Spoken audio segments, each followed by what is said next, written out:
avoided the tragedy of healthcare rationing and deadly shortfalls that have befallen many other nations which, wherever possible, we are helping.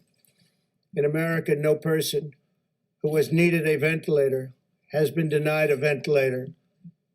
We're making hundreds of thousands of ventilators. We've delivered thousands and thousands of ventilators to the states. And actually, it's been an incredible operation. We started with very little, and we ended with a lot.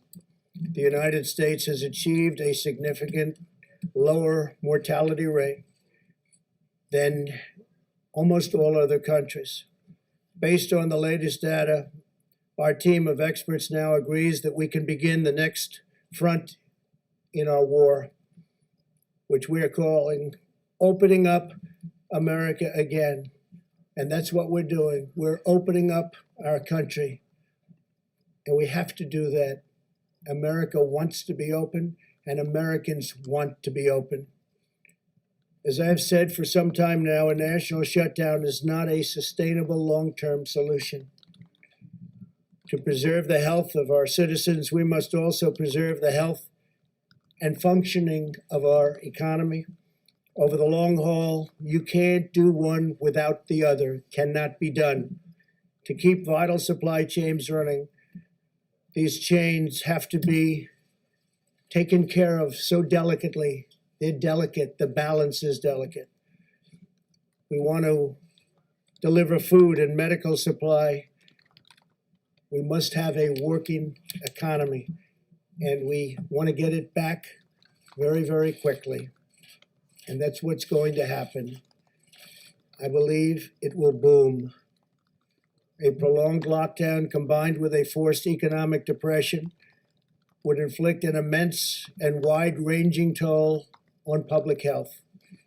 This includes a sharp rise in drug abuse, alcohol abuse, suicide, heart disease, and many other dimensions of physical and mental well-being. Moreover, many patients have put needed medical care on hold, creating entirely new hazards for public health. Our country has suffered. The world has suffered. 184 other countries have suffered. Therefore, my administration is issuing new federal guidelines that will allow governors to take a phased and deliberate approach to reopening their individual states. I've dealt with them now a long time, and we've had a great relationship. Democrat, Republican, the relationship has been good. This strategy is based on hard, verifiable data. I want to thank Dr. Birx for her incredible leadership in crafting these guidelines in consultation with scientists, experts, and medical professionals across government. Dr. Birx will explain the guidelines in more detail in a few moments. And Dr. Fauci has been absolutely terrific. We've all worked together, and we've worked together well. They are interested in the health of our country, and we're all interested in the viability and making us truly great again. We took the greatest economy in the history of the world, and we closed it in order to win this war, and we're in the process of winning it now. Our approach outlines 3 phases in restoring our economic life. We are not opening all at once, but one careful step at a time. And some states will be able to open up sooner than others. Some states are not in the kind of trouble that others are in. Now that we have passed the peak in new cases, we're starting our life again. We're starting rejuvenation of our economy again in a safe and structured and very responsible fashion. Our strategy will continue to protect senior citizens and other vulnerable populations while allowing military and other groups of incredibly talented people to go about their real business and the business that's supposed to be hard at work at doing, and nobody does it better. Our military is the greatest anywhere in the world, and we're so thankful for what they've done. Healthy Americans will now be able to return to work as conditions on the ground allow. Instead of a blanket shutdown, we will pursue a focus on sheltering the highest risk individuals, so important. We're establishing clear scientific metric and benchmarks on testing, new case growth and hospital capacity that must be met before advancing to each phase. And that's each phase specifically in the reopening of our country. This is a gradual process. As the caseload in a state continues to go down, restrictions can continue to be eased and come off. Throughout the process, citizens will continue to be called upon to use all of their weapons in this war: vigorous hygiene, teleworking when possible, staying at home if you feel sick, maintaining social distance, sanitizing commonly used surfaces, and being highly conscious of their surroundings. Those are our weapons, and they're very powerful weapons indeed. Governors will be empowered to tailor an approach that meets the diverse circumstances of their own states. Every state is very different. They're all beautiful. We love them all, but they're very, very different. If they need to remain closed, we will allow them to do that. And if they believe it is time to reopen, we will provide them the freedom and guidance to accomplish that task, and very, very quickly, depending on what they want to do.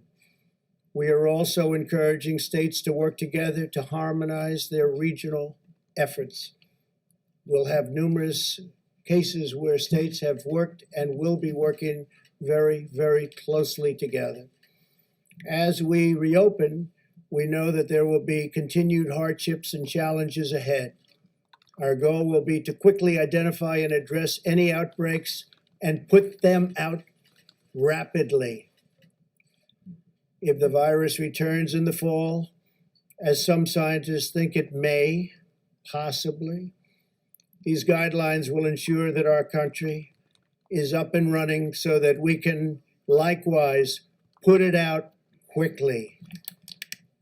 At the heart of our strategy is the vital role of medical research, especially for therapies that will significantly improve outcomes for high-risk patients and reduce the need for urgent care. This will be tremendously valuable in allowing life to eventually return to normal. At least 35 clinical trials are already underway, including antiviral therapies, immune therapies, and blood therapies in the form of convalescent plasma. You've all heard about some of these events and some of these therapies. They've come a long way. What's been done in the last 4 weeks is incredible. We will also continue to expand our testing capacity. We have now completed more than 3.5 million tests, by far the most anywhere in the world. Areas of our country that have been hotspots have done much more testing on a per capita basis than South Korea. We've done more than South Korea, and South Korea's done a good job, but we've done more. We will continue to work with governors to advise them on how to conduct both surveillance and diagnostic testing. We have now distributed over 600,000 Abbott ID Now point-of-care diagnostic tests. These are tests that are done on site, and within 5 minutes, you know the answer, positive or negative. In recent days, we have seen a dramatic increase in the number of tests performed by hospitals and academic institutions, with more than 120,000 tests recently reported in a single day, far more than any country in the world has ever been able to do. And our numbers are actually going up.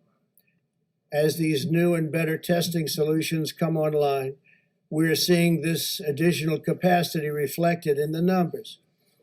For this reason, the number of tests processed in commercial laboratories has dropped from approximately 100,000 to roughly 75,000 tests over the last week.